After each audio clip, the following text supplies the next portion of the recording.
screen here? I'm going to go with a yes. Yes, we can see your screen. All right, awesome. So today I'm going to be talking about what website projects have looked like for Wineworks, especially with COVID hitting everyone, and how that's affected wineries and what that's kind of looked like over the last 8 to 12 months.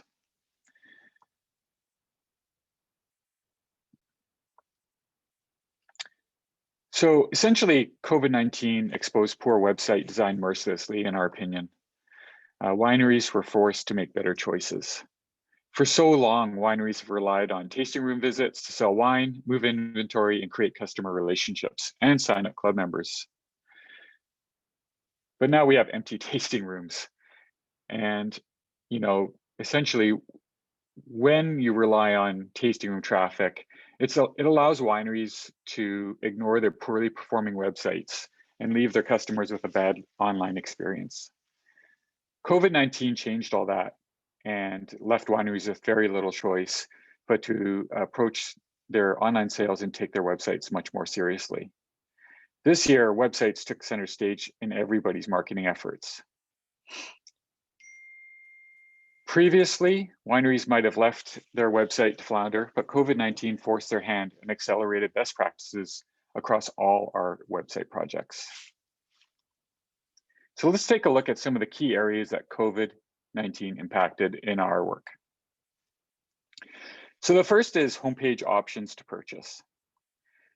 One of the things that we've said for a long time, and Commerce7 has said for a long time, is if you want to succeed at online e-commerce, you need to really give people an option to purchase up front. Almost every project we did this year offered an opportunity to purchase right on the homepage. And you'll see here in this example, our customers are also making the extra effort to message their products better. We're getting points, we're getting awards, we're getting great bottle shots and bottle photography. All of these things make a huge impact. Next thing that people have really focused on is better club pages. Previously, you could come into the tasting room, talk about the club, make a personal connection. With that being stripped away, better club pages have become super important.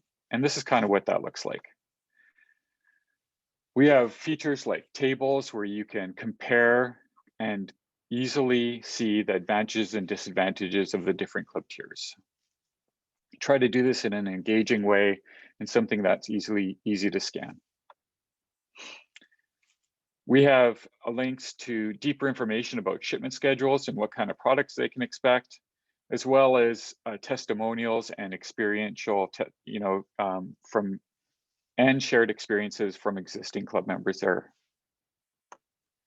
And then in addition, at the bottom of these pages, we have any objection handling with FAQs and that kind of thing, as well as possibly a personal touch from the club manager, just to try and create some kind of personal connection with people. The next biggest thing is investments in photography. So wineries this year are digging deep to get great photography. And that includes any winery from small to large. We're basically encouraging all our clients to invest and set aside budget for photography throughout the year, so it's not a big hit right before a website project, for instance. And of course, you get huge mileage out of this. You can use your photography on the website, social media, and email campaigns. So we're seeing even small wineries setting aside significant budget for this kind of investment. The next thing that we're going to look at is better product shots. So thanks to Outshinery, we can get amazing bottle shots at a reasonable price point. Gone are the days of doing this yourself with poor lighting, crappy reflections, sending samples out to your photographer with scratched labels.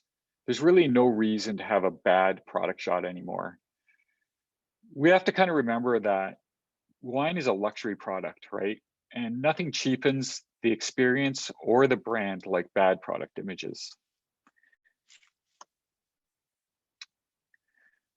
Another big trend this year for us has been promo banners.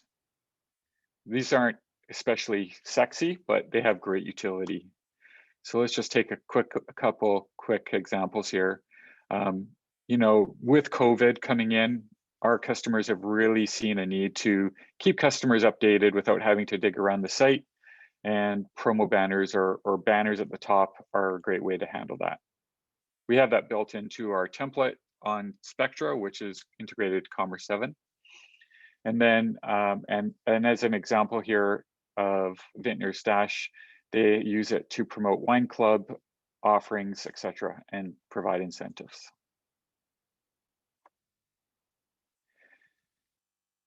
The last thing that we've seen happen in the last year is customer-focused navigation. And you would think this is a no-brainer, but you'd be surprised how big of a conversation this can be. So pre-COVID, we would have a, I would call it a winery-centric navigation. You know, it's all about the winery, about us, vineyards, that kind of thing. You know, wineries have really felt the need to focus on storytelling, talk about what's important to them. Post-COVID, the understanding shifted somewhat. We have wineries basically realizing that the customers are there to get stuff done or buy wine, sign up for wine clubs, learn about visitation options. So that conversation's gotten significantly easier because the impact is so much more critical. You know, this is, you think that just ordering these navigation items would be no big deal, and technically it isn't a big deal, but actually planning around it, prioritizing it, that's actually a fairly complex discussion sometimes.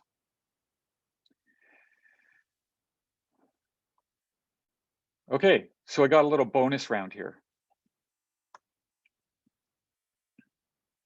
So with video getting cheaper, we're seeing a lot more video on websites, and why not, right? Super engaging. But we're finding that sometimes this gets a little gratuitous. You land on a web page and all you see is a big video and there's really no calls to action. This is going to be problematic probably for conversion. So, you know, first time visits, I'm totally emotionally engaged in this. I'm loving the color and the movement, big impact. But on the second and third visit, this is starting to become a failure. I always have to get by it, scroll past it, find where I can buy some wine, and never mind, you know, all that, it also has a huge impact on site speed. The other thing that we're seeing a lot of is pop-ups. You know, I'm sure every customer loves a good pop-up, right? Not really. So the thing driving pop-ups is wineries trying to get customers pertinent information or collect newsletter signups. But I think it's kind of gotten too far. So for the bonus round, let's be careful with those videos and dial back the pop-ups. So that's it for impact on our workflow. And I just had this little section here for why we love Commerce7. So we feel that Commerce7, as designers, we feel that Commerce7 really cares about the customer experience. Everything is geared to making that shopping experience the best it can be. And that's something we super appreciate. It makes talking about Commerce7, planning for Commerce7 deployments and projects really easy because customers are coming to us already understanding that they're going to get a great e-commerce experience. On top of that, they also give us great designer tools with the JavaScript widgets or the React widgets that we can plug right into our WordPress sites. So we're really thankful for the approach that they've taken there. So one of the other things I really like about Commerce7 is I feel like they have a singular focus on e-commerce. Unlike some of the other wine e-commerce platforms, they're doing multiple things. They have different business silos like fulfillment. This, I feel, is kind of a distraction, and they put e-commerce on the back burner. I feel like Commerce7, because they're solely focused on e-commerce, we get improvements all the time, and it really shows. And the other thing that I really love about e-commerce is they invite contributors. Um, One of the things that happened at Vin65, which I think really accelerated the growth of that platform, was the ability for external designers to build websites on Vin65. And you'd think that would be a no-brainer, but really back then it wasn't. You know, there was other wine e-commerce platforms and you had to get their teams to build your website for you. Pushing these capabilities out to the designers out in the community made a big difference. And I think Commerce7's taking awesome steps in doing that, not just for design now, but with apps, programming, everything. So I think that's going to create a really strong, vibrant, and healthy platform for the years to come. So I'm really excited about what Commerce7's doing with their APIs and with their design tools. I have a little wish list here, and Commerce7 Live was great because it answered some of my questions, and maybe we can check some of these off already. The first one was launch the new checkout design we saw last year. I think this is really incredible, and I'm looking forward to seeing this come out. I realize this could be a hard sell for some wineries, but at least make this an option for people who are ready to move forward and look at a much more modern checkout. Build an email marketing tool. I think that Commerce7 plus email campaigns is for the win, right? That's going to be awesome. I was really excited to see that in the live presentation, that this was a feature that's getting released. I think that's going to be a game changer for a lot of Commerce7 customers. Can't wait to see what kind of customizations we can make. Love that there's some built-in templates. Of course, all our customers are going to ask for the very first thing they're going to ask is, what can we change? But love that this is coming. The last thing that I feel I would like to see is personalization block enhancements. To me, personalization blocks from a design point of view and a marketing point of view on the website, this is one of the strongest features on Commerce7, and it really sets them apart from what anybody else is doing. I think it's untapped, and we're working on a couple Commerce7 projects right now that are really going to take advantage of this. But how we have to work with personalization blocks is quite tricky because the editing functionality within Commerce7 is not super sophisticated. So we're trying to find ways to make this easier for our customers to update and manage content, especially when you get into complex HTML like this. So we're hoping to see some improvements in this, and that it might not, instead of letting this stay the way it is, I'm hoping that we'll see improvements to personalization block editing and enhancements. By the way, I forgot to add this to the slide, but there's an amazing, for those of you who are thinking about personalization blocks and you haven't had a chance to look at it, there's a great webinar on the Commerce7 documentation on personalization blocks that Zach did.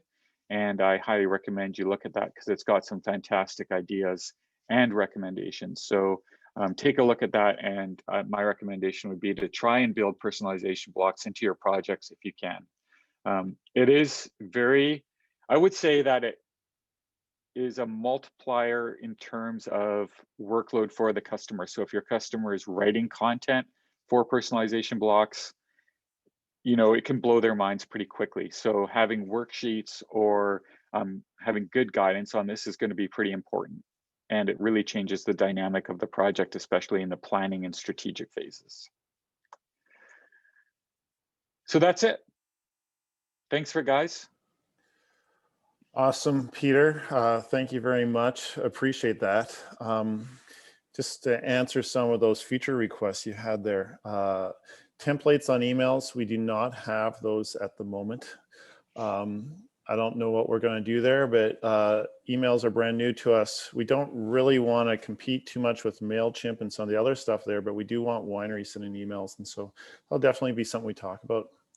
The new checkout, that was probably the biggest disappointment that we had last year, that we didn't get that launched, and it is very high on our priority list. And personalization blocks, appreciate that. I think Andrea's on here and she's helping design some of the new front end, and it'd be awesome if you guys could connect sometime and maybe talk about that. But thank you very much. Appreciate the presentation. I see Justin's got a question there. Yeah, go ahead. Oh, I'll read this out loud just for people who get the recording later. Have you noticed any actual data based on having homepage add to cart versus view more details about the product? You're asking for money right on the homepage. What are your thoughts versus seeing the actual analytic data? Ooh, too bad he didn't watch your presentation last year. But yeah, want to answer that? Yeah, so I don't have any hard numbers for you here, but there's a couple things that we know from past history. One is most add to cart actions happen on the list page or on the homepage. Very few people, or I would say a significantly smaller percentage of people add to cart from the product detail. I think the product detail page is there for, it has obviously a lot of value, especially for customers who want to deep dive on something. It also has great SEO value, but a lot of add to cart happen on the homepage or on the product list page. Now, whether you put products and ask for money right up front on the homepage really depends on the winery and what their goals are. When we talk to wineries about this and strategically during our kickoff meetings, when we talk to them, we kind of say, hey, what are your goals? Is your goal to sell wine or is your goal to tell a brand story? And obviously it's not yes, no, it's kind of like a big gray scale. So we try to get them to peg what their goal